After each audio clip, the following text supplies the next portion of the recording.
ఈ నెల 17న రాష్ట్ర ముఖ్యమంత్రి రేవంత్ రెడ్డి చేతుల మీదుగా రాష్ట్రంలో 14,000 కోట్ల రూపాయల వ్యయంతో హ్యామ్ పద్ధతిలో నిర్మించనున్న డబుల్ రోడ్ల పనులకు రాష్ట్ర ముఖ్యమంత్రి రేవంత్ రెడ్డి శంకుస్థాపన చేయనున్నారని రాష్ట్ర రోడ్లు, భవనాలు, సినిమాటోగ్రఫీ శాఖల మంత్రి కోమటిరెడ్డి వెంకటరెడ్డి తెలిపారు. బహిరంగ సభ స్థలాన్ని, హ్యామ్ రోడ్ల పైలాన్, హెలీప్యాడ్ స్థలాలను మంత్రి పరిశీలించారు. శనివారం రాష్ట్ర రోడ్లు, భవనాలు, సినిమాటోగ్రఫీ శాఖల మంత్రి కోమటిరెడ్డి వెంకటరెడ్డి కనకల్ మండల కేంద్రంలో రాష్ట్ర ముఖ్యమంత్రి హాజరు కానున్న బహిరంగ సభ స్థలాన్ని, హ్యామ్ రోడ్ల పైలాన్, హెలీప్యాడ్ స్థలాలను పరిశీలించారు. ఈ సందర్భంగా మీడియా ప్రతినిధులతో రాష్ట్ర మంత్రి మాట్లాడుతూ 17వ తేదీ మధ్యాహ్నం రాష్ట్ర ముఖ్యమంత్రి కనగల్ మండలం రానున్నారని, రాష్ట్ర చరిత్రలోని కని విని ఎరుగని రీతిలో ఒకే రోజున ఆర్ఎండ్బి శాఖ ఆధ్వర్యంలో రాష్ట్రంలోని అన్ని రహదారులను డబల్ రోడ్లుగా మార్చే మొదటి ప్యాకేజీ కనగల్ మండలం ధర్వీషిపురం నుండి డిండి వరకు నిర్మించే రహదారితో రాష్ట్రంలోని అన్ని హ్యామ్ రోడ్లకు శంకుస్థాపన చేయనున్నట్లు తెలిపారు. ఆర్ఎండ్బి రహదారులతో పాటు మరో 7,000 కోట్ల రూపాయలతో గ్రామాల నుండి మండలాలకు, మండలాల నుండి జిల్లా కేంద్రం వరకు పంచాయతీరాజ్ శాఖ ఆధ్వర్యంలో డబల్ రోడ్డు నిర్మించనున్నామని, వీటికి వచ్చే వారం రాష్ట్ర పంచాయతీరాజ్ గ్రామీణాభివృద్ధి శాఖ మంత్రి ఆధ్వర్యంలో ముఖ్యమంత్రి చేతుల మీదుగా శంకుస్థాపన చేయనున్నట్లు మంత్రి వెల్లడించారు. 2 సంవత్సరాలలో హ్యామ్ రోడ్లన్నింటినీ పూర్తి చేసేందుకు చర్యలు తీసుకుంటున్నామని, రోడ్లు ఉంటేనే పరిశ్రమలు సంక్షేమంగా ఉంటాయని, అందువల్ల గడిచిన సంవత్సర కాలంగా కేంద్ర ప్రభుత్వంతో సంప్రదింపులు చేసి రిజర్వ్ బ్యాంకు ద్వారా అప్పుగా నిధులు తీసుకుని రోడ్లు నిర్మిస్తున్నట్లు చెప్పారు. నల్గొండ జిల్లాను సస్యశ్యామలం చేసే ఎస్ఎల్బీసీ సొరంగం కూడా హ్యామ్ రోడ్లు పూర్తయ్యేలోగా అంటే 2028 ఆగస్టు నాటికి పూర్తి చేస్తామని వెల్లడించారు. దీని ద్వారా జిల్లాలో 2 పంటలకు సాగునీరు అందుతుందన్నారు. ఇది తన కలల ప్రాజెక్టు అని ఈ సందర్భంగా ఆయన తెలిపారు.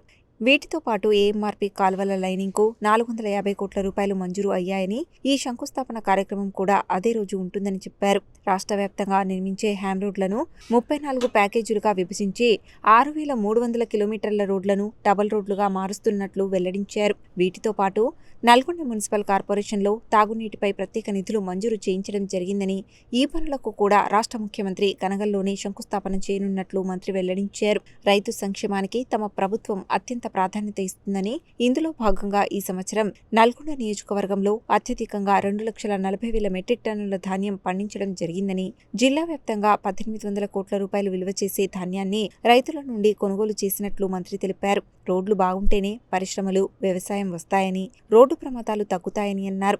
కేంద్ర సిఆర్పీఎఫ్ నిధుల ద్వారా నల్గొండ నుండి ధర్వేషిపురం వరకు స్ట్రెయిట్ రోడ్డు నిర్మాణాన్ని చేపట్టడం జరిగిందని, కనగల్ జంక్షన్ అభివృద్ధిని కూడా హ్యామ్ రోడ్లలో పెట్టడం జరిగిందన్నారు. వీటితో పాటు హైదరాబాద్ నుండి విజయవాడ వరకు గ్రీన్ ఫీల్డ్ హైవే కూడా మంజూరు అయ్యిందని, ఇదే కాక దాని పక్కనే బుల్లెట్ ట్రైన్ డిపిఆర్ కూడా సిద్ధమవుతున్నట్లు మంత్రి వెల్లడించారు. రాష్ట్ర ముఖ్యమంత్రి హాజరు కానున్న సభకు సుమారు 1,00,000 మంది ప్రజలు ఈ సభకు హాజరు కానున్నట్లు మంత్రి వెల్లడించారు. ముఖ్యమంత్రి సభను విజయవంతం చేయాలని, ఇందుకుగాను అవసరమైన అన్ని ఏర్పాట్లు చేయాలని ఈ సందర్భంగా ఆయన అధికారులను ఆదేశించారు. ముఖ్యంగా ట్రాఫిక్ సమస్యలు లేకుండా బహిరంగ సభకు హాజరయ్యే ప్రజల కోసం అవసరమైన తాగునీరు, టెంట్లు, వాహనాలు, ఇతర అన్ని సౌకర్యాలు సమకూర్చాలని, ఎవరూ ఇబ్బంది పడకుండా ఉండేలా చర్యలు తీసుకోవాలని ఆదేశించారు.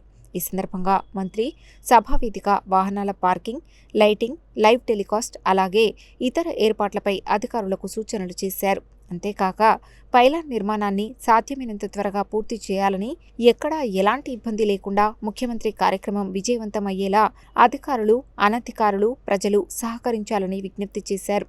రాష్ట్ర ప్రభుత్వం రైతు సంక్షేమంలో భాగంగా రైతు రుణమాఫీతో పాటు రైతు భరోసా ఇస్తున్నదని, మహిళలకు వడ్డీ లేని రుణాలు, మహిళా సంఘాలకు ఉచిత బస్సు, విద్యార్థులకు మధ్యాహ్న భోజనం, ఉదయం అల్పాహారం, అలాగే 200 కోట్ల రూపాయలతో ప్రతి నియోజకవర్గంలో young India integrated residential school నిర్మాణం వంటివి చేపట్టినట్లు వెల్లడించారు. రెవెన్యూ అదనపు కలెక్టర్ జి శ్రీనివాస్, స్థానిక సంస్థల ఇన్ఛార్జి అదనపు collector Y Ashok Reddy, additional SP Ramesh, ZP CEO Premkaran Reddy, DPO Shankar Naik, DSP Sivaram Reddy, R and B DE Ganesh, స్థానిక ప్రజాప్రతినిధులు, మండల స్థాయి అధికారులు తదితరులు మంత్రి వెంట ఉన్నారు.